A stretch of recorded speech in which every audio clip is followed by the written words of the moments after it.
안녕하세요. 이번 주에는 2주 만에 뵙겠습니다. 제가 이제 한 주 쉬면서 세상 돌아가는 상황을 보니까 이제 거의 때가 다 됐다. 이제 뭔가 보여주겠다, 먼저 내놓아야겠다라는 생각이 들더라고요.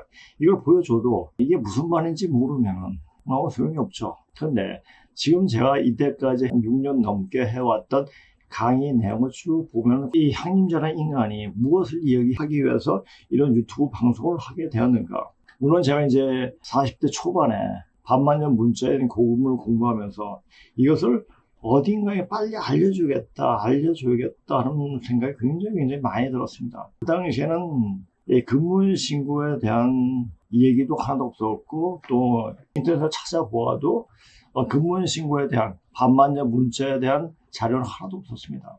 그냥 맨땅에 헤딩하는 식으로 그냥 선생님 주신 책하고 근무신고와 그 여타 이제 중국 문자에 관한 한 거의 100여 권의 책을 이제 보면서 나름대로 정리를 했죠. 제가 왜 애들 가르친 것도 한 반 이상 줄여버리고 이 공부에 몰두했느냐. 저는 20대 때 이제 개벽, 세상이 다시 새로워진다는 소식을 들었습니다. 그때는 86 아시안게임도 아직 하지 않은 상태고 88 올림픽도 하지 않은 상태였습니다. 그 상태에서 그것을 들었죠. 그래도 거기에 귀를 많이 기울이지 않습니다. 제가 하던 공부가 계속 있었기 때문에. 그래서 저는 이제 중국어 전공했으니까 그냥 대만 쪽으로 유학을 가려고 그렇게 생각을 했죠. 그러고 나서 80년대 이제 초반부터 우리나라 단군에 대한 이야기가 굉장히 많이 나왔습니다. 우리 역사가 이렇게 지금 조금씩 많이 나오고 있구나. 굳이 대만까지 가서 우리 옛날의 문헌을 찾고자 할 이유가 있겠나 싶어가지고 그냥 공부를 하면서 회사에 들어갔죠. 회사에 들어가서 이제 회사 생활을 하다 보니까 대기업이 그렇지만은 아침 6시 반에 나가서 저녁 10시쯤 집에 들어가니까 거의 공부할 시간이 없었어요. 이게 과연 내 삶인가? 제가 여기 쌍둥이 빌딩에 들어갔는데 거기 들어갈 때마다 마치 감옥 속에 들어가는 것 같은 느낌이 들었습니다. 내가 있어야 할 곳은 아닌데 라고 생각하니까 회사 생활도 그죠? 그냥 시간 보내는 식. 저 항상 다른 생각을 하고 있었으니까. 그러니까 어찌 해가지고 이제 나오게 되었고, 뭐 그냥 몸도 그렇고 마음이 다른 데 가 있으니까 사실 있는 게 미안하기도 하더라고요. 그래서 그냥 사직서를 내고 그러고 나서 이제 계속 공부를 하게 된 거죠. 그러면서 그때부터 이제 애들을 가르치고 학생들을 가르치면서 이제 공부들을 하고 그렇게 쭉 해왔습니다. 그 당시에는 인터넷이고 뭐 이거 많이 활성화되지 않았기 때문에 우리가 자료를 찾으려면 도서관에 가서 그것을 복사해가지고 그것을 같이 여러 사람들하고 공유하면서 이야기하고 이렇게 많이 했습니다. 제가 본 곳은 외국 선전들을 많이 보게 됐죠. 그 당시 접하게 된 게 바로 터닝 포인트였어요. 와, 이런 책이 있나? 굉장히 깜짝 놀랐죠. 그러다가 그것은 이런 책이 있구나. 그다음에 그게 보지 않았습니다. 그러다가 이제 애들 가르치면서 이제 고3 애들 이제 본고사가 있을 때 제가 이제 여러 가지 자료를 보다가 이제 그 책을 가지고 그것이 사고력을 높이는 데 굉장히 좋더라고요. 그래서 터닝 포인트를 가지고 본고사가 있을 때 영어 과목으로 본고사 살 때 이제 그걸 많이 가르쳐 갔죠. 그러니까 세상에 돌아가는 이치를 알았고, 이제 뭐가 되는데, 과연 어떻게 될 것인가? 과연 큰 바의 얼굴이 누구인가? 라는 생각을 굉장히 많이 했습니다. 그리고 이 세상은 노름판인데, 그러니까 마야의 세계죠. 그게 허상이죠. 허상을 잡고 이렇게 사는 게 아닌데. 그래서 오늘 이제 독수리 얘기도 하면서 나중에 이제 그도 할 건데, 그래서 제가 지금 준비한 내용이 굉장히 많아요. 이게 보통 한 2~3시간 될 것 같아요. 그래서 이제 그렇게 하기는 조금 더 시간이 걸리겠고, 그러니까 저번에 이제 병명집에서 조금 이야기하다가 조금 많았는데 이제 병명집에서 첫째 칼에 대해서 이야기하려고 하고 있습니다. 자, 지금 어떤 판입니까? 그렇다면 누군가는 진짜 패를 들고 있는 패싸움 아니에요. 노름할 때도 그렇고 바둑둘 때도 그렇고 패를 어떻게 마무리 짓느냐에 따라 가지고 승패가 좌우되죠. 그렇죠? 그 패를 누가 들고 있느냐. 트럼프가 봅니까? 지금 트럼프가 이기죠, 이제. 첫째는 연애 생각할 때 트럼프가 됐을 때, 이건 노름판인 것을 보여주기 위해서 트럼프가 대통령이 됐구나 싶은데, 그때, 그 당시 이 사람이 두 번째까지 할 수 있겠나? 연임이 될 수 있겠나? 근데 연임이 되면 그때부터 실질적으로 노름판이 끝판으로 몰리는 때가 될 거라고 생각했습니다.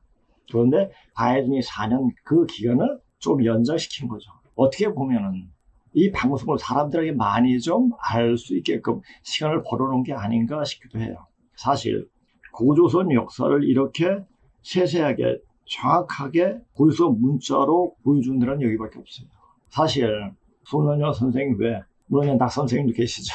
계시겠지만 아마 선생님 제자 중에 다만치 공부한 사람이 없어요. 선생님도 그걸 인정하셨고, 그러니까 제가 어디 선생님 뭐 교육받는 데 가면 사람들이 제자라고 이렇게 얘기를 하더라고요. 선생님이 직접 하신 게 아니라 거기에 있는 사람들이에요. 그래서 선생님이 그 사람들한테 강의할 때마다 제 얘기를 했다고 하더라고요. 저는 그건 잘 모르겠습니다. 하여튼 그 사람들이 그렇게 불러왔습니다. 그러니까 반만년의 문자가 진짜냐, 거기서 적어놓은 글들이 사실이냐 아니냐라는 것을 중국 놈들의 그 문호로 너무나 속여서 왔기 때문에 헷갈리는 거예요. 근데 저도 이 반만년 문자를 보고 굉장히 고심을 많이 했어요. 과연 이걸 파야 되는가 안 파야 되는가, 이것을 공부해야 되는가 안 해야 되는가. 그때는 앞이 안 보였기 때문에 그냥 무작정 공부했죠. 내가 죽기 전까지 그래도 내 자신이 본류를 찾아보자, 그런 마음에서 시작을 하게 된 거죠. 그러다가 이제 벌써 26년이 지났네요. 그리고 지금 이 상황이 옛날 개벽에 대한 어떤 자료, 종말이나 개벽에 대한 자료를 찾을 때 그 상황이 똑같이 벌어지는 거예요. 이제 끝나겠구나, 뭔가를 보여줘야 되겠구나. 요새 수행할 때, 저는 항상 수행할 때 저 자신을 점검하고 제 자신의 지금 어떤 기운이 도는가를 항상 저를 지켜보고 있습니다. 그러니까 지금 저를 지켜보면서 이런 기운이 왜 오지? 그리고 왜 이런 현상들이 일어나지? 항상 궁금하죠. 궁금한데 그 답은 이게 때가 되면 모든 사람들한테, 적어도 하나님을 찾고자 하는 사람들의 이런 기운이 오겠구나. 하나님 바로 찾아. 기독교에서 말하는 하나님, 그건 허상의 하나님이죠. 물론 거기서 말하는 하나님, 그 하나님을 말하겠나요? 아니죠. 걔는 무형의 하나님, 하늘에 구름 잡는 시기 하나님이에요. 하나님은 바로 이 땅에서 살다 간 염제신농씨, 그분을 가리키죠.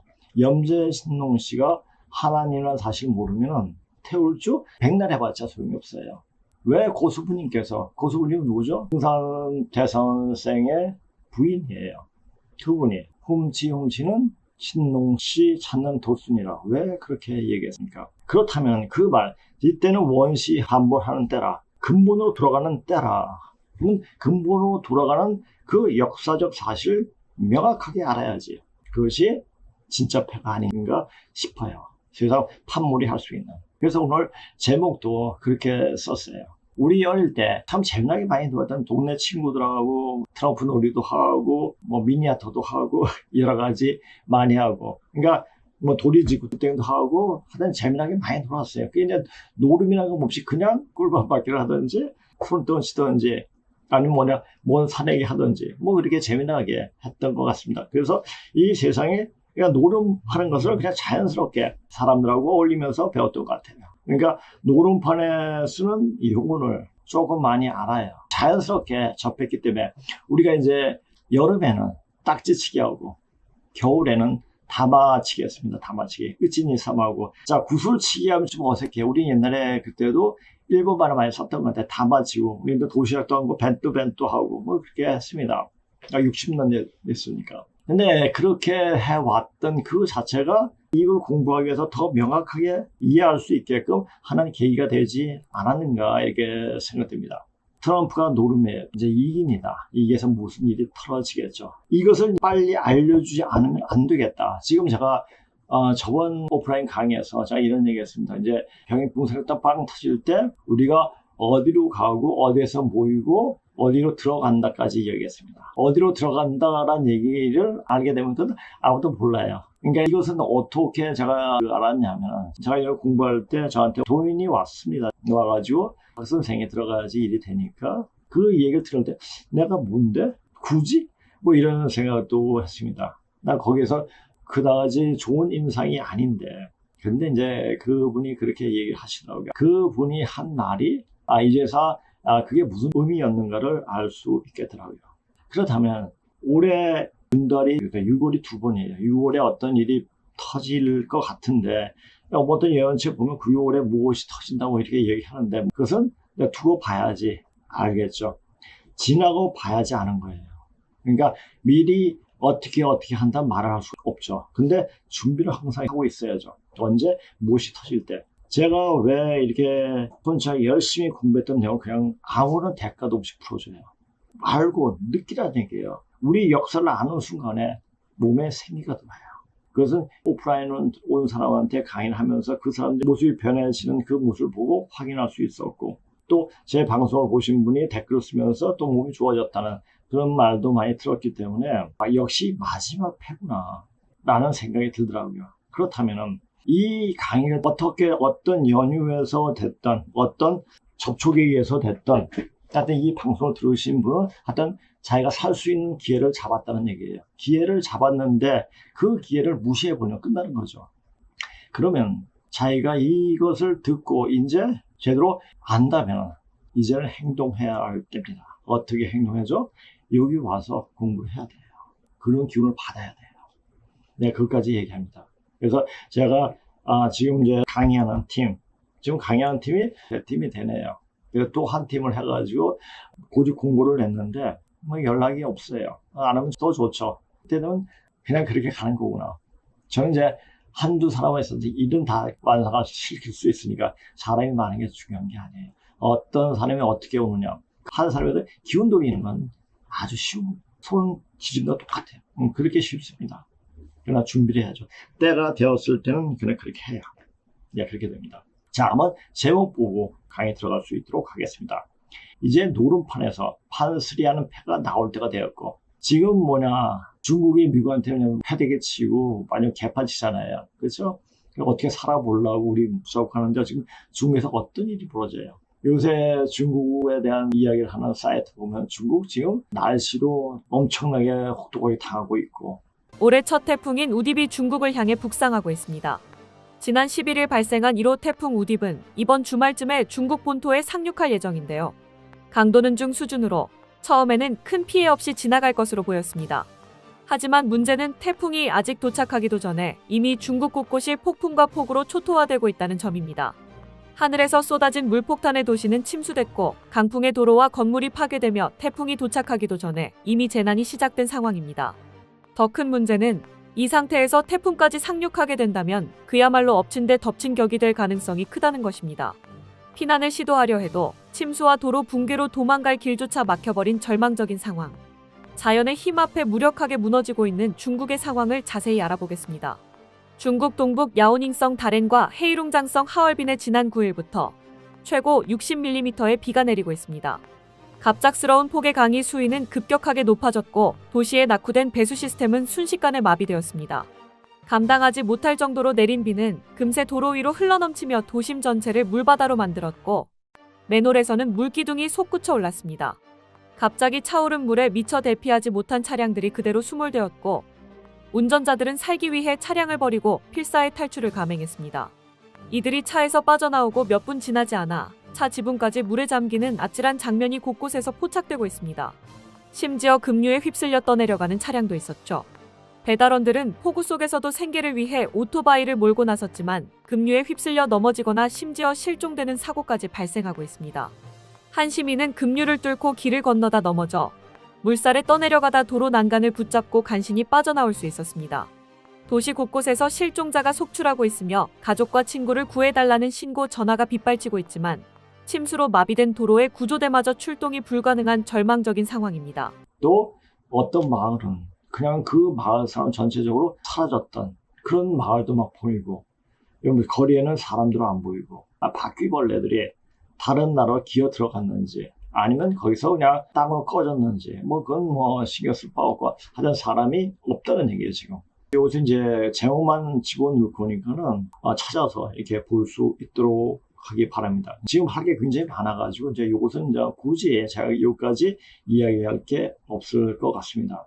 판3 하는 패가 나올 때가 되었고, 그 패는 바로 반만 년 전에 청동기에 새겨져 착겨 나온이라는 말은 잘 안 쓰는데 선생님께서 자주 쓰는 말입니다. 찾게 되어서 나온, 이렇게 되면 찾겨 나온이라는 말을 선생님께 즐겨 쓰시더라고요. 그래서 저도 선생님 어투에 따라서 찾겨 나온, 이렇게 쓰게 되었습니다. 찾겨 나온 고조서 문자로 보여준 역사의 실체다. 역사 실체. 지금까지 문헌으로 전해온 역사를 적은 글은 거의 다 99%는 맞는데 1%가, 가장 중요한 1%가 틀리게 완전 거짓이 되어버렸죠.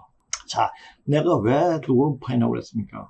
전 이제 20대 때 증산사상에 대해서 엄청난 공부를 했기 때문에 증산사상을 공부하면서 그 증산대 선생님께서 하신 말씀을 많이 염두에 두고 있습니다. 자, 보세요.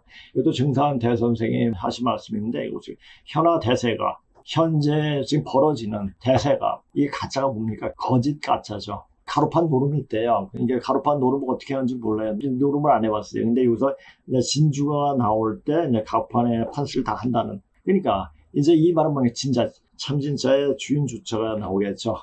진짜 진주가 나올 때가 되었기 때문에 제목을 쓴 거예요. 노름과 같으니 같은 글수에 말수가 먹느니라. 말수 마지막 수예요. 자, 지금 딥스하고 트럼프와의 어떤 보이지 않는 전쟁, 딥스의 따까린 중국이 하는 행태, 이걸 보세요. 그리고 지금 대한민국, 왜 이재명이 대통령을 사기쳐가지고 됐습니까? 대한민국 말아먹기 위해서 그런 거예요. 대한민국이 끝날 때가 돼서 이재명이 대통령을 먹은 거죠. 된 게 아니죠. 이재명이 그렇게 하면서 이제 대한민국이 문을 닫습니다. 문을 닫는 게 뭡니까? 세상이 끝나는 거예요. 세상 선천판이 다 끝나는 것을 보여주기 위해서 이재명이 된 거예요. 그러니까 제가 그랬잖아요, 전에. 김문수가 되면은 조금 더 마음을 살릴 수 있겠다고 그랬고, 이재명은 완전 다 싹쓸이가 된다고 그랬죠. 그거예요. 지금 세상에 어떤 일이 벌어져, 요새는 인터넷만 치면 세상에 어떤 일이 일어나는지 다 지금 그냥 쉽게 알 수가 있잖아요. 여러 가지 다른 외국어를 알아야 되는 것도 아니고, 그냥 모르면 다 번역도 해주고 다 하니까, 너무너무 쉽게 볼 수가 있습니다.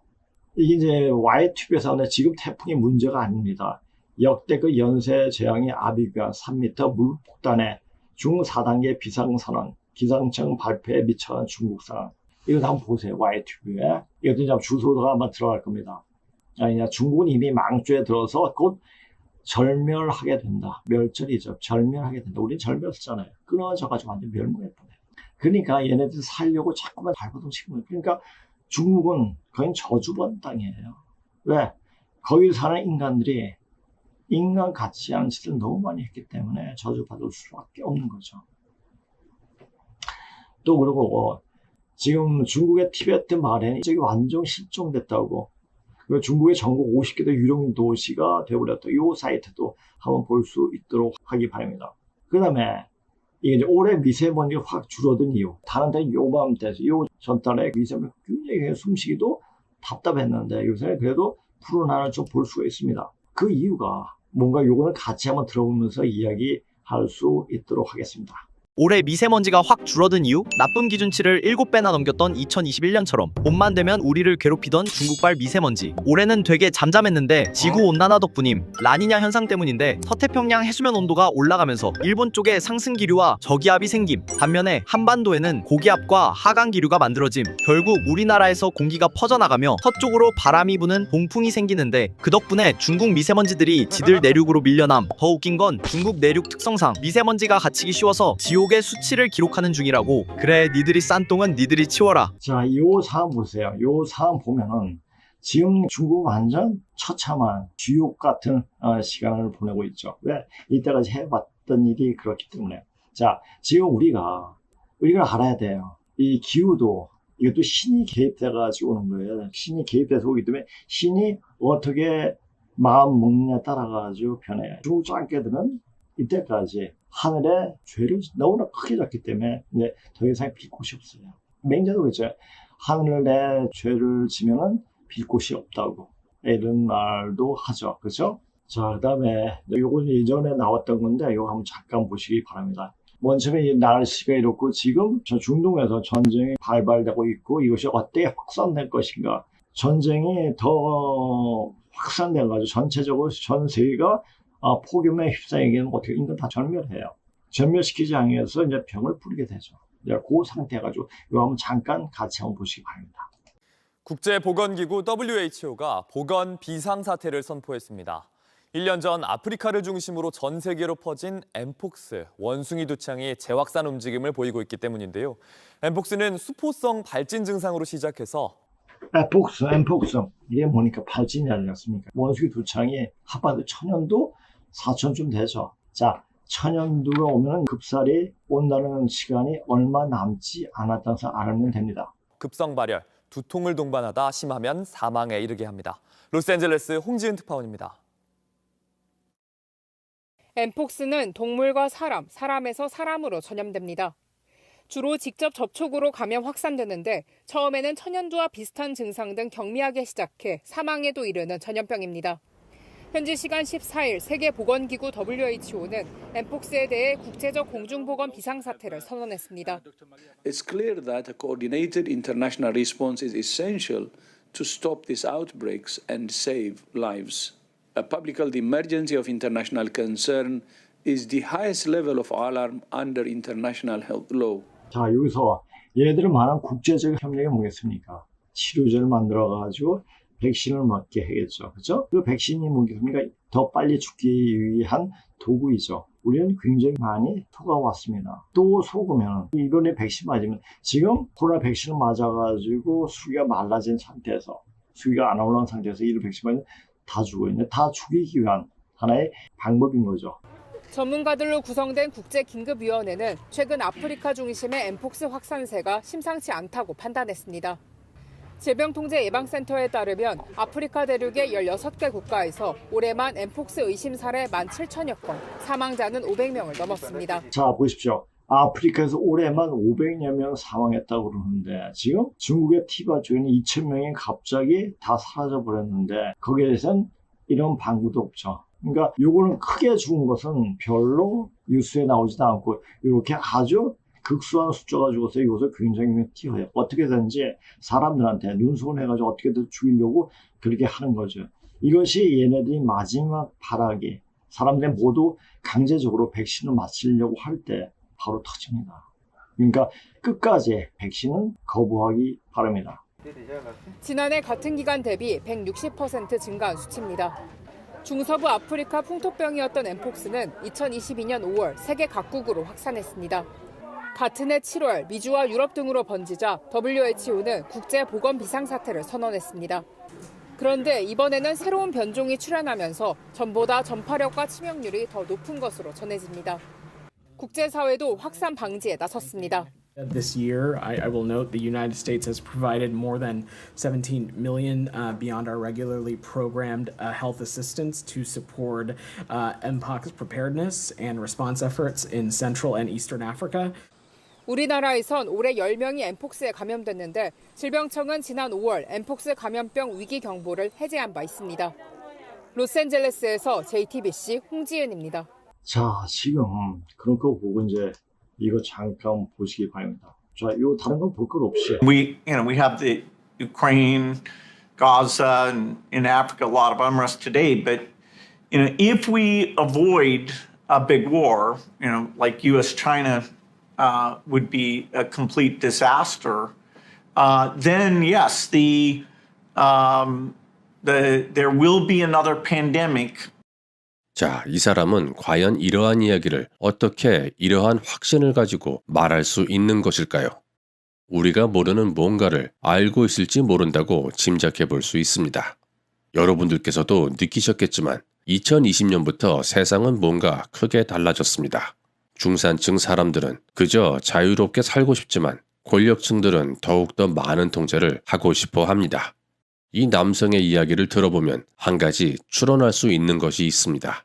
그것은 아직 세력들도 다음 시나리오가 거대한 전쟁일지 아니면 또 다른 팬데믹일지 결정을 하지 못했다는 것입니다. 이거는 방송이 되는 거 요 내용만 보면 돼요. 세계대전이 일어났는데 반드시 팬데믹도 같이 동시에 일어난다는 말을 하지 않습니까?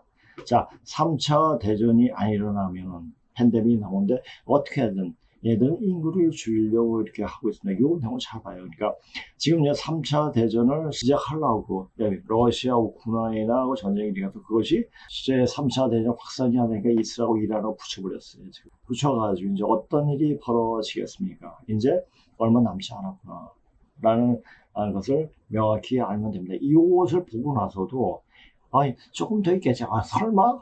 이렇게 생각하는 사람이 있다면 그 사람은 그냥 이때까지 살아온 과정을 다시 반추하면서 내 자신이 뭐 잘못한 게 있나? 내가 어떻게 잘 살아왔는가? 라는 생각을 좀 해보시기 바랍니다. 혹시 자기의 삶을 반추하면서 잘못된 일을 반성을 하고 새 삶을 살기 위한 마음을 갖고 있으면 마지막 순간에도 살 수 있는 기운이 올 수 있으니까 그래서 그냥 얘기하는 겁니다. 어떻게 살아야 되잖아요. 지금 여기 와서도 할 수 있는 방법은 없어요. 이제 저 자신도 너무 힘들기 때문에 제가 지금 여기에서 기치료하는 분들한테 제가 당부하는 말이 뭔지 아십니까? 절대 이 병 치료되고 있다고 다른 사람 절대 말하지 말라라고 이야기합니다. 왜냐?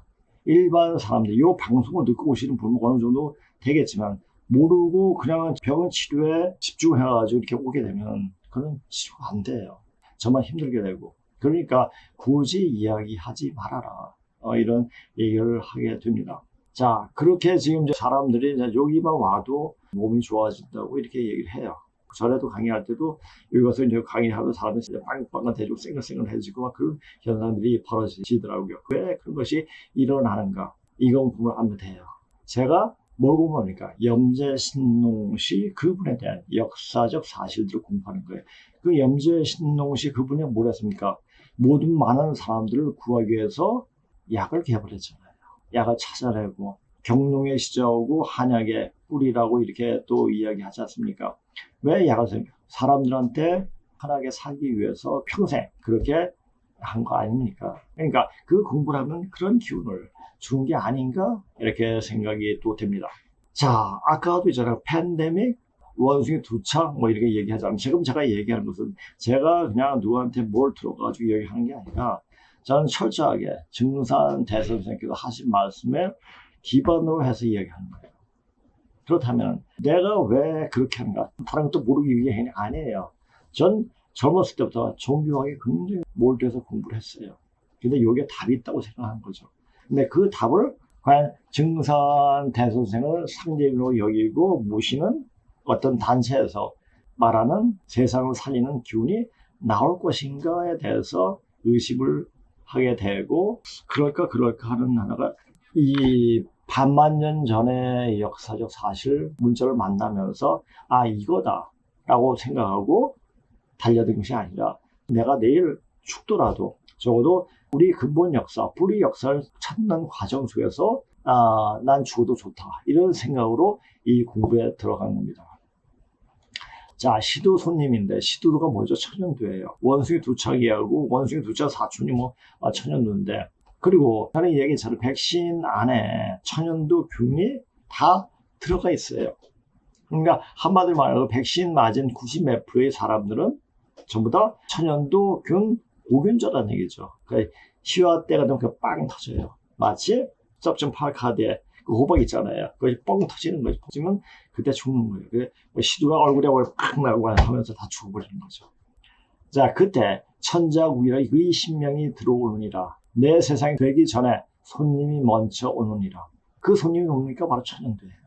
그러니까 그 손님이 되기 위해서 주인이 아니고 손님이 되기 위해서 백신을 맞은 거죠. 어떻게 보면 백신 맞은 수의원들은 백신 안 맞은 사람들을 위해서 둘러리 쓴 게 아닌가 싶기도 해요. 그러니까 둘러리 쓴 게 좀 기분 나쁘다 이렇게 생각하면 빨리 백신을 빼면 돼요. NPC와 플레이어의 차이. NPC란 논플레이어 캐릭터는 비디오 게임에서 사람이 직접 조작하지 않는 캐릭터를 말한다. 원래는 테이블탑 롤플레잉 게임에서 비롯된 용어로 컴퓨터 롤플레잉 게임과 콘솔 게임에서도 사용되며 종종 다른 장르의 게임에서도 등장한다. NPC는 집단 무의식에 속해 무지에 빠진 사람임. 그래서 남들 하는 대로 아무 생각 없이 따라감. 자기 생각이 없으니 대세가 만들어준 생각을 자기 생각이라 착각하고 복종함. 자기 생각이 없으니 조금 유명한 사람이 나와서 말하면 곧이곧대로 다 믿음. 지금 세상은 물질 만능주의라 돈이 지배하는 세상임. 그래서 NPC는 돈이면 다 된다. 돈이 최고다 이걸 따를 수밖에 없음. 이거 하나에 매몰되어 식견이 좁아지고 다른 걸 보지 못함. 플레이어는 집단 무의식에서 빠져나와 개인의식을 갖추기 시작한 사람임. 개인의식은 나르시시스트가 갖는 웅대한 자아상이 아님. 웅대한 자아상은 일종의 정신병임. 개인의식은 순수한 독립적 의식임. 플레이어는 스스로 생각하고, 스스로 판단하고, 스스로 행동하고, 스스로 책임질 줄 아는 사람임. NPC가 플레이어가 되려면 노력을 많이 해야 함.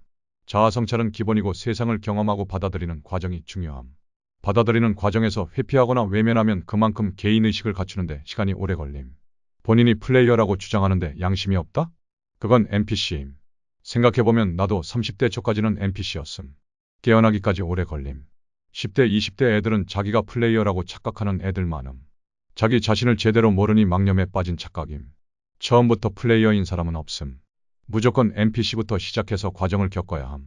나이 많이 먹고 아직도 NPC인 사람은 진짜 불쌍한 사람임. 부단히 노력해서 깨어날 생각을 해야 하는데 다들 엄한데 미쳐서 허부적거리는 거 보면 안타까움. 늦게 깨어날수록 본인 손해임. 백신도 뺄 수 있는 방법이 여러 가지 얘기했잖아요. 또 한번 얘기할까요? 보리죽하고 양파, 꿀, 레몬 그렇게 해가지고 혼합해서 먹고, 그리고 추젓, 가을젓, 그 다음에 마늘, 쑥. 그러니까 쑥은 절대 많이 먹지 말고, 그러면 쑥은 뜸을 드세요. 그러면 피가 정화되면서 백신이 더 빠지게 됩니다. 그거 마시면 됩니다. 그래서 제가 이제 할 때마다 이 얘기를 해요. 왜? 때가 됐으니까 사람들이 알고 살 수 있는 방법을 한번 생각을 해야 되겠다라는 생각 때문에 했습니다. 시두가 없다가 때가 되면 대발할 참이니, 만일 시두가 대발하거든 병겁이 날 줄 알아라. 자, 맨 처음에 천년도 대발합니다. 그다음에 병난이 일어나고, 그다음에 비병난이 일어나고, 그다음에 지구 공정 궤동 수종, 그러니까 바로 축이 섣버리죠. 그러면서 새로운 세상이 열리게 되는 겁니다. 제가 이제 먼저 칼에 대해서, 맨 앞에 있는 칼에 대해서, 그 칼에 누구냐 그것을 얘기하려고 하는데, 그것보다 먼저 근문신고에 나오는, 이것도 이제 물론 이 내용도 근문신고에 나오는데, 이것은 이제 선생님이 조금 이제 보셔가지고 선생님 나름대로 또 이제 이렇게 쓰신 게 있어가지고 그 승인을 그냥 하겠습니다. 그냥 선생님이 강의록에 적인 글인데, 이게 근문신고에 있는 내용이나 거의 똑같습니다. 그런데 이제 뭐냐면, 나중에 근문신고 때 아시겠지만 지금 맨 앞에 있는 대조일서 맨 처음에 나오는데, 그분이 누구냐, 그리고 왜 그분이 전옥고양시 앞에 있느냐, 전옥고양보다 나이가 어린데 왜 거기 있느냐, 그런 얘기를 병명지 맨 마지막 부분에 나와 있어요. 그래서 이제 첫째 칼에 누구누구랑 맨 앞에 있고, 그래서 맨 뒤에 있는 분의 뒤에 부분, 그러니까 여기서 대조일사하고 조일정옥 분에 대해서 이제 이야기를 좀 하면서 하겠습니다. 칼 앞에는 대조일사, 이게 대개시, 개체가 나오잖아요. 걔가 뭡니까? 요 대조일사가 바로 소시의 외손이에요. 그러니까 김유신 장군의 비문에 보면은 우리 소시의 후손이다 이렇게 나오지 않습니까? 그 얘기는 뭐냐면은 바로 요분 대조일사의 바로 외할아버지 그분을 직계로 보고 이렇게 얘기한 게 아닌가 싶기도 해요. 근데 조일, 정옥, 그러니까 조일주라고 그러죠. 조일주, 구슬주자, 그러니까 동그라미 있으니까 그 동그라미 거기 있잖아요. 칼을 그냥 보세요. 그러니까 조일을, 조일경, 조일주, 조일사, 조일사. 요 두 분은 정확히 누군가를 알게 되는데, 공자가 의도적으로 없애 전하지 않은. 그러니까 이분들이 그래도 우리 양쪽에서 엄청난 일들이 한 게 아닌가, 이런 기록들이 있는데, 그 기록을 전부 다 황윤수에 붙이기 위해서 다 없애버린 거죠. 그러니까 3,340개인가 그의 주권을 한 100개만 남겨도 다 없애버렸으니까. 하여튼 공자는 그 나쁜 새끼, 내 입에서 욕이 나올 겁니다. 자, 대조일사. 여기에서 또 이 창칼의 세계 사관이 제기 백익이죠. 백익은 고조선 마지막 왕이죠. 그렇죠? 백익 사관으로 제3부 3개의 중부 일개시와 동서 관계, 이어스이라는 책방시, 부일개의 아들, 사방 책봉시 아들이죠. 그렇죠? 제에게 그의 아버지와 같은 집안의 할아버지, 대개시를 맨 앞자리에 내세우지 않았나 생각된다. 대개시 명문이 있어서 그 증거가 된다. 아마 경주를 계림이라 부르는 것도 소시나 이 대개시 계에서 유래되었을 것이다. 이것을 이제 선생님께서 쓰신 거고, 그러니까 우리가 계림이라 쓴 것도 그냥 그거 자체만 봐도 우리가 이 땅에 있는 지명 자체가 전부 다 중국에서 갖고 온 거죠. 중국에서 자기가 살던 땅에 있는 그 땅을 못 잊어서 여기다 땅 이름을 그대로 붙인 거죠. 그럼 그 기운이 이 이 한반도 땅은 이게 기가 막힌 아주 좋은 땅이에요. 우리나라 땅은 어떻습니까? 열대 지방에 살던 사람들이 우리나라 여름 못 견뎌요. 너무 덥다고. 또 시베리아에 살던 사람들이 우리나라 겨울을 못 견뎌요. 너무 춥다고. 우리나라는 사계절이 그 어느 나라보다 뚜렷한 국가인데 우리나라의 여름을 경험한 외국인들은 인도 사람도 덥다고 하고 말레이시아 사람도 덥다고 하고 카메룬 사람도 덥다고 할 정도인, 반대로 겨울에 러시아 사람들도 우리나라의 추위를 견디기 힘들어하는데 북유럽과 러시아 지역은 공기가 차가워도 대기가 안정되어 있어 의외로 견딜만 하지만 우리나라는 바람까지 많이 불어서 견디기가 힘들다고 함. 전에 같이 살던 외국 친구들이랑 날씨 이야기를 하다가 남미 애들이 여름엔 30~40도까지 올라간 데서 한국도 그래 라고 하고, 다른 애가 자기네는 영하 10도까지 내려간 데서 한국도 그런다니까 거짓말하지 말라며 눈동자가 흔들렸다고 함. 그래도 이게 나름 장점이 있는 게 동물, 곤충들이 날씨 변화가 크지 않아 살기가 편해지면 날씨에 따라 도마뱀도 커지고 귀뚜라미도 커지고 모기도 많아진다고 하는데, 우리나라 사계절은 사람뿐만 아니라 동식물이나 곤충들도 담금질을 당해서 살아남기가 힘들다고 함. 게다가 생명체뿐만 아니라 우리나라에서 잘 굴러가는 것들은 어디에서나 잘 굴러간다고. 자, 그러면 극한과 극서가 공존하고 있는 이 땅이고, 그러니까 사람들이 생각이 다양하죠. 전체적으로 볼 수 있는 안목이 생길 수가 있습니다. 그러다 보니까 이래서 공부해도 절대 한쪽으로 편협되지 않고 그렇게 볼 수가 있는 눈이 열립니다. 이런 곳에 살기 때문에 이런 공부를 할 수 있는 거죠. 어찌 역사에 없는 것이 느닷없이 그 자손이 옮겨 사는 땅 이름에 새겨 나타나게 된가. 요를 효, 이게 효자 부엉이 효자죠. 그 이름 붙인 것도 그 조속시에 역사가 반영된 것이다. 조관인황, 이것은 뭐냐, 천자문에 나오죠. 제소 김철씨를 자기들 할아버지라고 우기는 것도 모두 모계씨가 소씨의 딸이었기 때문이고, 개를 개라 읽는 것도 이 닭개 개라 읽는 것이 같이 서로 자, 중국에서는 이 음을 새기면 없어지고 말이라고 한다. 이 같기 때문에 위로 아래로 연결되어 락하게 성공된 것이다. 자, 일사의 사를 성으로 삼았다는 점에서 볼 때 일사, 대조 일사. 일사는 자연의 주의, 주가 누굽니까? 대화 주시죠.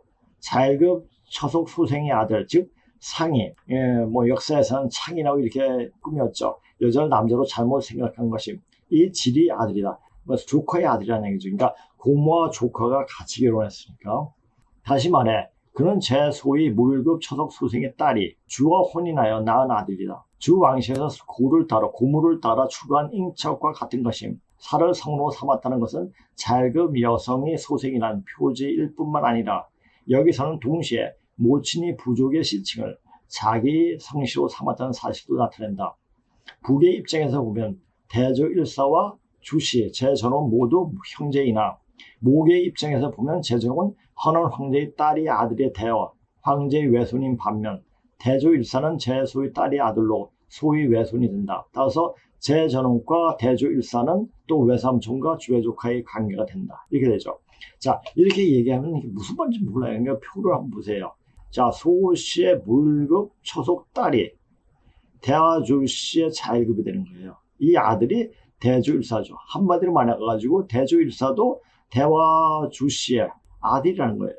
그러니까 자일급의 아들이고, 저는 고양시는 무일급의 아들이고, 뭐 이렇게 되죠. 그러니까 이거 이제 보면 알잖아요. 자, 황제헌은 자일급 누군지 모르는데 이 딸은 상이고 대화주씨 무일급 초속, 이 남이 제전욱이에요.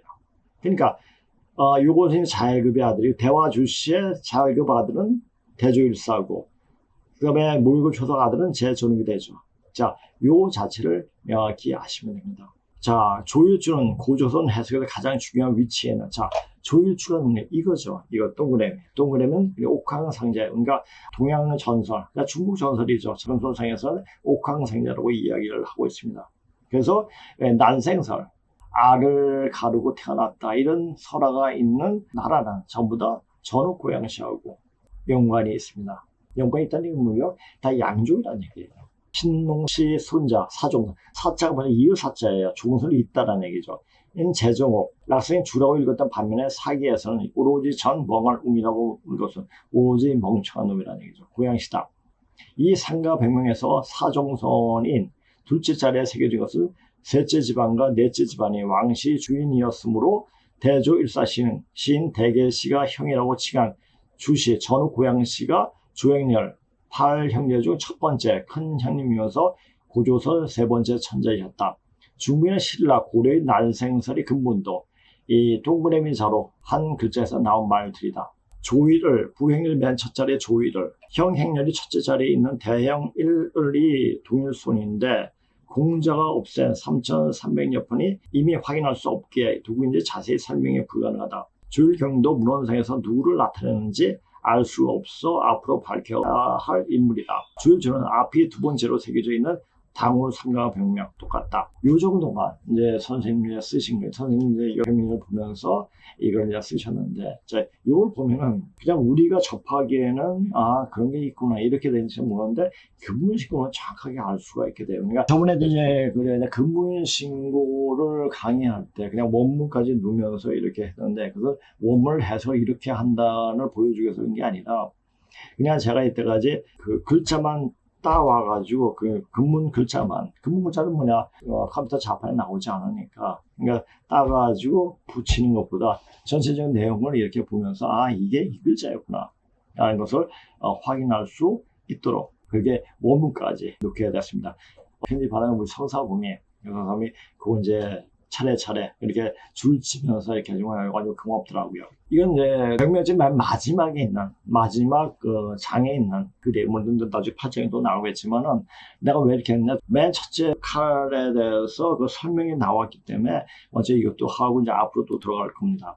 제가 이제 강의 내용은 그 근무신고는 먼저 병명지부터 하고 그 다음에 전적집을 하고 그 다음에 이제 화폐집 하고 그러니까 인물집 들어가고 그렇게 강의를 하려고 합니다. 그런데 병명집을 하는 기간이 빠르면 한 1년, 2, 3년 되기 때문에 언제 또 전적집이 들어갈지 몰라요. 그러니까 내가 이제 지금 되어지는 상황을 보게 되면 빨리 얼마 남지 않았다. 아마 이 병명집을 강의하는 중에 뭔가 터지겠다. 뭡니까 지금? 제가 해를 보여주는 거예요.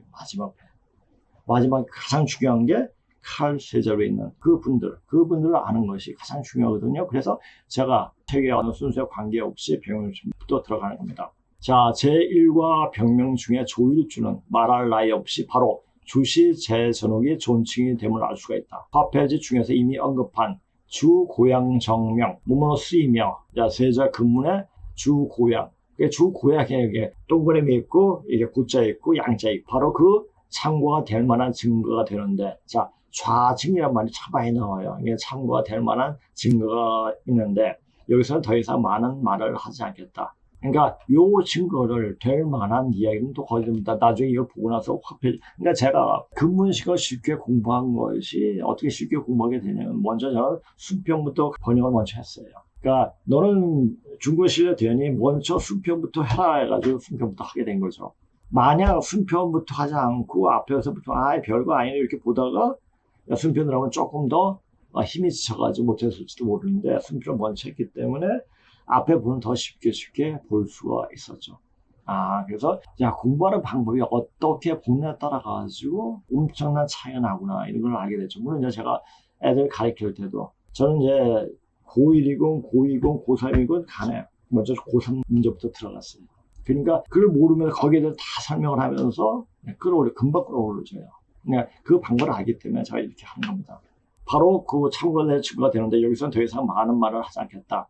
주는 제전홍이 시칭이며 나중에는 또 자손들에게 족직으로 사용되었다. 삼가 병명의 기록에 따르면 순위 제가 되기 이전에는 아직 주를 정식이 이 족증으로 삼은 적이 없다. 고조선 9왕 중에서 염제 신노씨, 전후 고양씨, 그 다음에 순밖에 없어요. 3분. 그 다음에 백익이님 맨 마지막에. 그 5분은 이제, 전부 이제 호족, 고족 또는 중국 화족이죠. 그렇죠? 이 병명 중에 나타나는 어째서 제전하고 수에 유치하지 않고 더구나 대조로 불려지지 않았으며 또한 제전의 앞에는 또 다른 대조라 불리는 일사가 있는가? 또 이 대조 일사는 어떤 사람인가? 라는 점이다. 일사의 살을 서원으로 삼았다는 점에서 볼 때 뱀이에요. 아마 뱀이라는 것도 지금 구약의 창세기도 이게 이 뱀이라는 자체를 바로 이제 황제 쪽에서 사람들을 달콤하게 이렇게 해가지고 조금 혼란스럽게 만들지 않았나 그것을 이야기하는 게 아닌가 구약이를 생각하면 또 그렇게 또 이야기가 될 수가 있습니다.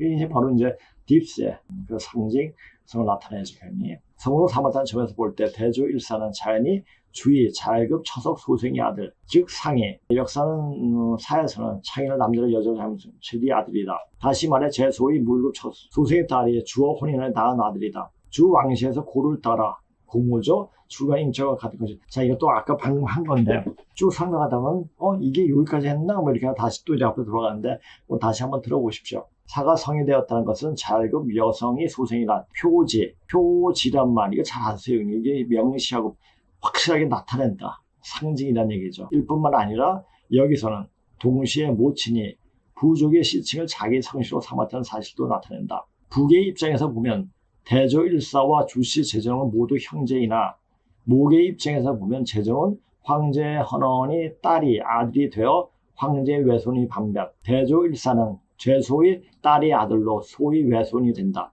따라서 제전욱과 대조 일사는 또 외삼촌과 외조카가 관계가 된다. 그러니까 외삼촌은 제전욱이고 대조 일사는 외조카가 되죠. 이것이 바로 좌전에서 왕 자조가 제후를 잡견할 때 말한 이 원문을 안 읽겠습니다. 만약 우리 형제 한두 명의 외삼촌이 천법을 하늘의 법을 어긴다면 교활함을 도와 선왕의 명을 어기게 될 것이다. 이런 얘기 나오는데 한두 명의 외삼촌 뭐 이렇게 형제 이야기하고 또 외삼촌 이야기하고 이렇게 이런 것은 다 그 당시에 고조선의 인적 관계를 알 때 이해할 수 있는 거죠. 아마도 진나라 때도 이것이 계속 이어져 내려왔던 것 같아요. 근데 한나라 때 완전 그러니까 우리나라 신라에서도 이 고조선의 혼인 관계 또 인적 관계가 이렇게 계속 이어져 내려알 수가 있습니다. 화랑세기를 보면 알게 되죠.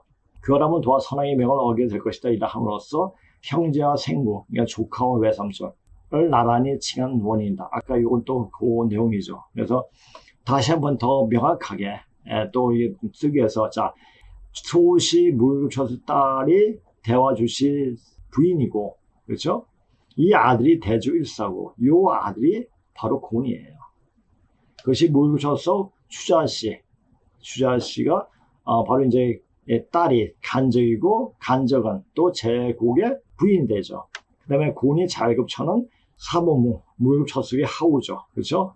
그러니까 요 곤의 아들이 또 유해씨, 여호와의 오빠가 되죠. 요 유해씨가 또 뭡니까? 대조 일사죠. 이렇게 딱 나오는 거예요. 주시 제전옥은 일사보다 연장자이고 일사는 또 제전옥의 조카인 동시에 동생이 됨에도 불구하고 어째서 일사는 대조라 불리며 수에 위치했는가? 이는 꼭 제지와 제요 두 사람의 관계와 비슷한데 제지는 잘급 여성의 소생임에도 불구하고 왕위를 이었는데 반하여 제요는 비록 대보의 위치에 있었으나 처음에는 왕위에 오르지 못했기 때문에 부득불 종규호로 계칭하지 않을 수 없었을 뿐만 아니라 또 신하의 신문으로 제지가 내린 금을 받았다. 잘급 여성이 낳은 막내들과는 친하지만 물급 여성이 낳은 장자는 제수 입장에서는 자매의 아들이기에 자연스럽게 자기 딸이 아들과 더 친근하다고 설명할 수가 있다. 그러니까 자기 외손자가 더 그거지 자기 자매의 딸의 외손자가 더 친밀하지는 않죠. 근데 그 얘기입니다. 아마 요거 우리 오프라인 강의에서 요즘 강의를 하면서 잠시 헷갈린 적이 있었습니다. 그분이 명시 지칭 친척을 기록한 거죠. 이 얘기를 보면 먼저 다시 명했고 있고 나중에 주라는 명명이 있게 되는데 좌전에서 말한 중이 구망이 중은 즉 구망이라는 얘기예요. 이런 구절에서 구망을 목적이라고 주한 것을 방증으로 주시 전욱은 더 이상 주로 불려지지 않게 되었고 부친이 주를 따라 임목 수공업의 생산을 감독하는 감독이죠. 감관하는 직책으로 옮겨올 가능성이 매우 높다. 주시는 나중에 주로 불려졌기 때문에 전욱이 다시 갱명된 근문에서는 제소는 부서라는 명의로 주로 명명했는데 이는 이전에 쌍수 봉주 작대기 하나님 손으로 이제 바치는 거죠. 그렇죠? 이 주가 쌍수 봉주의 주로 변한 것이다. 하면 대조일사는 계시로도 칭하게 되었는데 아마 옛날 자의 사와 기가 서로 통하는 소리의 근원이 여기에서 비롯되었을 것이다. 금은 도록이란 뭡니까? 도록이 그림으로 표어진 어떤 기록이죠. 그렇죠? 형제존이 있어 그 참고될 만한 증거가 되는데 계명의 내자는 기명 또한 내자이며 계자는 뭐뭐로 쓴다. 계자는 새같이 생겼잖아요. 지금 제가 이제 그 자료를 보지 않고 있는데 이거 보면서 원문하고 이렇게 같이 확인할 수 있기 바랍니다. 통일설상공은 형정대 이건 아니겠습니다. 라는 해석했는데 정체를 제어하는 해석은 지극히 정확하다. 전후군이 형이 됨에 따라 형주라고 불렸으며 대개는 호칭은 바로 제소식의 새로서 관에다 이름을 정했다고 한 표기이다. 그 밑에 저는 새의 모양이고 마땅히 그는 동생으로서 형정이 되고 이것을 존귀하였다. 형으로서 존귀했다는 얘기죠. 대주일사가 제존을 존귀했다는 이런 얘기겠죠. 자, 이것도 이제 원문을 안 읽겠습니다. 담자가 가을에 조정을 와서 뵙고 연을 베풀었다. 소신은 새 이름을 관지명을 지었는데 어떤 이유에서입니까? 자, 이 같은 글자로 전자는 개로 소리를 표했으며 후자는 같은 자로 소리를 표했다.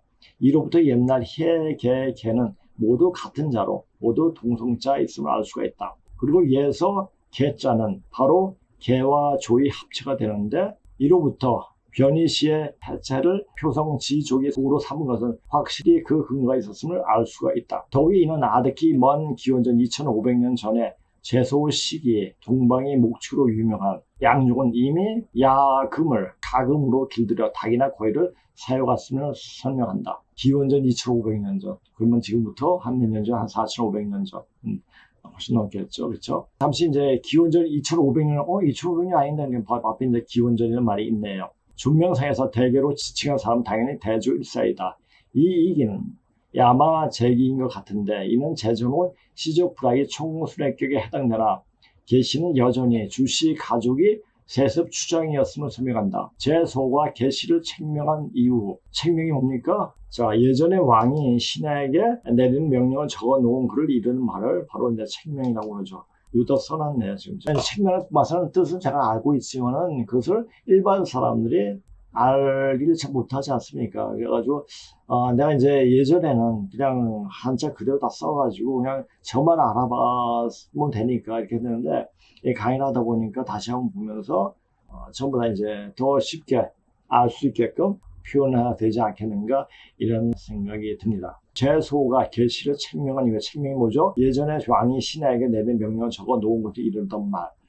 전욱은 추위를 잊게 되는데 그 이후부터 계시가 자신이 시족 불학에서 맡은 수령의 지위는 바뀌지 않았다. 따라서 제1과학혁명 중에서 전세의 정례를 정해진 규칙이라는 얘기죠. 이어받아 계시를 대조일사라 불렀으며 제대로 조일주는 자기 가족의 세계에서 두 번째 순회에 해당되는 위치에 있게 되었던 것이다. 만약 이런 해석이 역사의 실제와 부합한다면 이러한 배열의 순서 역시 제소의 책명, 다시 예전에 왕이 신에게 내린 명령을 적어놓은 글을 이르던 말, 책명에 대한 존중하였음을 나타내며 창명명이 제요 시기에 고시가 존중되는 때에 만들어진 주제의 초보적으로 등장하는 바이다. 자, 제가 이제 근문식으로 이제 첫째 칸에 대해서 이제 이야기하는데 이것은 맨 앞에 들어가면 첫째 칸에 대해서 더 상세히 설명을 하게 됩니다. 그러니까 맨 처음에 대주일사가 맨 첫째 칸에 왜 맨 앞에 나왔나 그 이유에 대해서 이제 이야기하면 또 이것은 이제 근문식으로는 강의하면 할수록 더 깊게 강의가 돼요. 왜냐하면 더 많은 자료를 다 보기 때문에. 그래서 이제 이렇게 이제 근문식으로 강의를 하고 내가 준비를 하게 되니까 너무 기분이 좋은 거예요. 근데 왜 전에는 전혀 그런 생각이 안 들었거든요. 내가 되기 때문에 이런 생각이 든 게 아닌가 이렇게 생각이 듭니다. 그리고 이것은 꼭 들어봐야 돼요. 나중에 이제 제가 또 이야기를 또 하겠습니다. 채널링, 까마귀의 등장, 차원 상승. 이제 독수리가 날기 위해 날개를 펼칠 때가 되었고 독수리가 날개를 펼치고 높이 올라가자 어디선가 까마귀들이 나타나 그를 괴롭히고 야유하기 시작했습니다. 하지만 그 어린 독수리는 아무것도 할 수 없었습니다. 그는 그저 날개를 더 넓게 펼치고 힘과 높이를 얻기 시작했을 뿐이었습니다. 그러다 따뜻한 공기 소용돌이에 부딪혔고 그 소용돌이는 그를 원형으로 점점 더 높이 날려보냈습니다. 까마귀들은 아무리 애써도 그에게 닿을 수 없었습니다.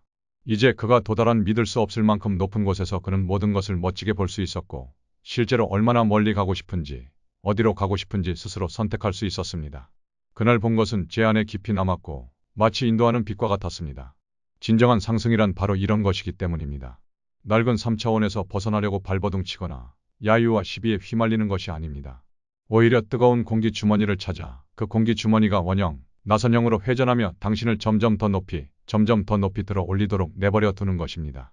이렇게 하면 에너지를 보존하고 까마귀와 싸움에 휘말려 에너지를 잃지 않을 수 있습니다. 독수리는 증명할 것이 아무것도 없습니다.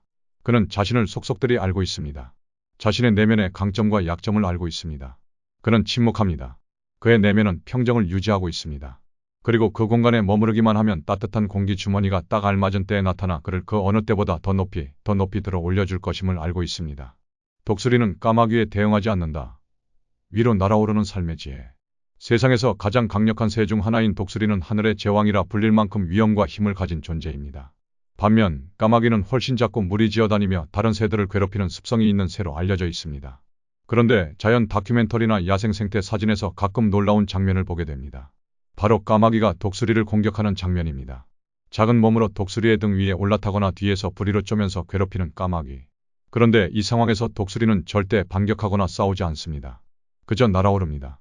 더 높이, 더 강하게, 더 멀리. 1. 불필요한 싸움에 에너지 낭비하지 않는다. 독수리는 까마귀에게 대응하지 않습니다. 자신의 품위와 목적을 잃지 않기 때문입니다. 까마귀와 싸우는데 에너지를 쓸 이유가 없다는 것이죠. 오히려 고도가 올라갈수록 산소가 부족해지고 공기 밀도가 낮아지기 때문에 까마귀는 어느 순간 독수리를 따라올 수 없어 스스로 떨어지게 됩니다. 때론 우리도 그렇습니다. 인생의 길을 걷다 보면 괜히 시비를 걸고 험담을 하고 발목을 잡으려는 까마귀 같은 사람들을 만납니다. 하지만 그들과 끝까지 싸우는 것은 자신의 방향을 잃는 것입니다. 2. 반응하지 않는 것이 가장 강한 반응이다. 까마귀는 독수리의 반응을 기대하며 공격합니다.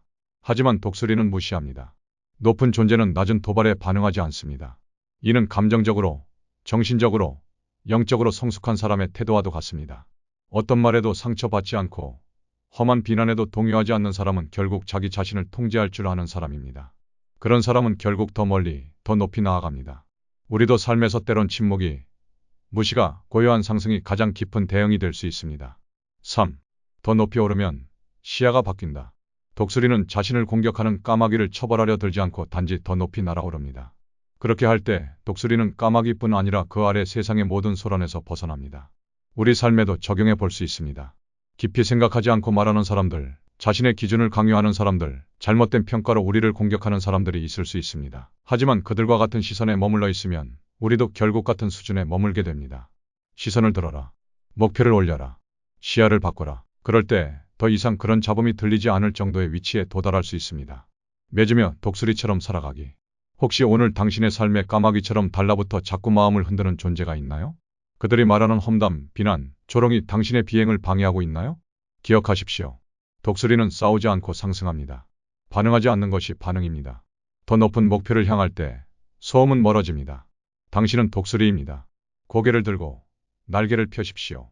당신의 비전과 사명을 향해 날아오르십시오. 까마귀는 결코 당신의 비행을 멈출 수 없습니다. 오히려 그들은 당신이 높이 올라갈수록 저절로 사라질 존재입니다. 그러니 높이 날아오르십시오. 당신은 싸우는 존재가 아니라 비상하는 존재입니다. 자, 한번 들어봤죠. 자, 이거 보면서 우리가 맨 처음 하던 얘기 한번 들어보세요. 이제 독수리가 날기 위해 날개를 펼칠 때가 되었고, 독수리가 날개를 펼치고 높이 올라가자 어디선 까마귀들이 나타나 그를 괴롭히며 야유하기 시작했습니다. 독수리가 날기 위해서 날개를 펼칠 때가 바로 언제입니까? 우리가 해방이 되고, 아니면 솔직하게 얘기하면, 정확하게 얘기하면 이조가 일본에게 나라를 팔아먹고 일본이 우리나라가 발전할 수 있게 우리나라 사람들한테 교육을 시켰을 그때가 바로 우리 한민족이 도약하기 위한, 아래에서 여물기 위한 그런 과정이 아니었나 싶습니다. 그러니까 알도 제대로 배지도 못하게 낳지도 못하게 만든 것이 바로 이조였어요. 얼마나 시간 입니까? 그러면서 일제가 1910년, 뒤 앞에 저 외국권 만난 1905년이죠. 그렇죠? 을사 조약이 바로 120년 전이죠. 이제 안에서 깨어나가지고 날기 시작하겠죠. 창문 홀홀 날 때가 됐죠. 자, 그때가 됐습니다. 이제 어떻게 해야 되는가? 그 내용에 잘 나와 있습니다. 독수리는 까마귀에 대응하지 않는다. 여기서 까마귀가 첫발에 대응하지 말아야 돼. 일반적인 사람들, 그러니까 적어도 보수 쪽은 깔고 끌어내리진 않아요. 그런데 첫발에 깔고 그냥 끌어내리죠. 우리나라에 진정한 보수가 있습니까? 보수 없어요. 우리 역사에서 우리가 누구라는 사실을 제대로 아는 사람이 없어요. 보수? 우리밖에 없어요.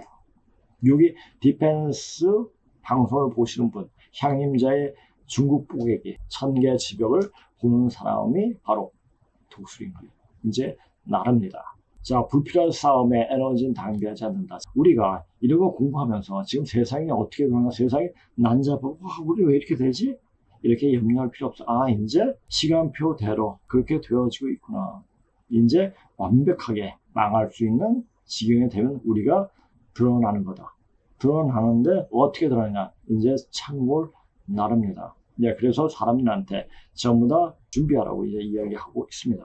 반응하지 않는 것이 가장 강한 반응이다. 그러니까 우리는 이 속에 살고 있지만 속세를 떠난 사람들이기 때문에 속세를 떠나는 사람은 뭡니까? 바로 가을 세상에 이미 접하고 있는 사람들이에요. 가을 세상에 접하고 있는 사람들이 여름에 살면서 쪼물쪼물하는 애들, 그러니까 짹짹하는 애들한테 반응할 필요 없죠. 그렇죠? 자, 더 높이 오르면 시야가 바뀐다. 더 높이 오르기 위해서 어떻게 됩니까? 열심히 공부를 해야 돼요. 공부를 하면서 볼 줄 알아야 돼요. 그 눈이 열리면 이제 세상이 별로 간섭할 때가 아니구나. 간섭할 필요가 없는 무대구나. 이걸 알게 되죠. 이거 보시면 마지막 그 장이 어떻게 나오죠? 독수는 싸우지 않고 상승합니다. 반응하지 않는 것이 반응입니다. 더 높은 목표를 향할 때 소문 버려집니다. 자, 지금 제가 전에는 그런 현상이 많이 안 일어났는데 요즘은 뭐 지하철이나 버스를 탈 때 사람 소리가 그렇게 듣기 싫어요. 사람 소리가 사람 소리가 들리지가 않아요. 그러니까 하나의 기계음처럼 들리니까 미치겠더라고요. 그래서 항상 옆에서 좀 조용히 해달라고 이렇게 얘기하는데 그래요. 사람들이 이제 사람이 아닌 것 같아요. 이제 그렇게 느껴지면 이제 끝난 겁니다. 이제. 야, 당신은 독수리입니다. 고개를 들고 날개를 펴십시오. 당신이 비전과 사명을 향해 날아오르십시오. 국민교육헌장. 우리는 민족중흥의 역사적 사명을 띠고 이 땅에 태어났다. 조상의 빛난 얼을 오늘에 되살려 안으로 자주독립의 자세를 확립하고 밖으로 인류공영에 이바지할 때다. 이에 우리의 나아갈 발을 밝혀 교육의 지표로 삼는다. 성실한 마음과 튼튼한 몸으로 학문과 기술을 배우고 익히며 타고난 저마다의 소질을 개발하고 우리의 처지를 약진의 발판으로 삼아 창조의 힘과 개척의 정신을 기른다. 공익과 질서를 앞세우며 능률과 실질을 숭상하고 경애와 신의의 뿌리박은 상부상조의 전통을 이어받아 명랑하고 따뜻한 협동정신을 북돋운다.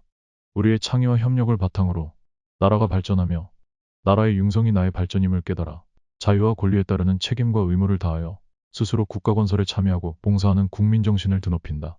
반국민주 정신의 투철한 애국애족이 우리의 삶의 길이며 자유세계의 이상을 실현하는 기반이다. 길이 후손에 물려줄 영광된 통일조국의 앞날을 내다보며 신념과 긍지를 지닌 근면한 국민으로서 민족의 슬기를 모아 줄기찬 노력으로 새 역사를 창조하자. 1968년 12월 5일 대통령 박정희. 민족 중흥을 위해서 이 땅에서 태어났다가 이제는 더 크게 우리는 이 세상 사람들을 살리기 위해서 태어났다라는 생각으로 사람들을 대하게 하면 됩니다. 높이 날아오르십시오. 당신은 싸우는 존재가 아니라 비상하는 존재입니다. 비상하는 존재일까요? 이미 각이 열려가지고 세상을 아우를 수 있는, 비상만 하는 게 아니고 아우를 수 있는, 남의 아픔을 같이 아파해주는 그런 마음을 가진 사람들이 바로 이 방송을 보는 분들이 아닌가 싶기도 합니다. 자, 오늘 방송 이것으로 마치겠습니다. 안녕히 계세요.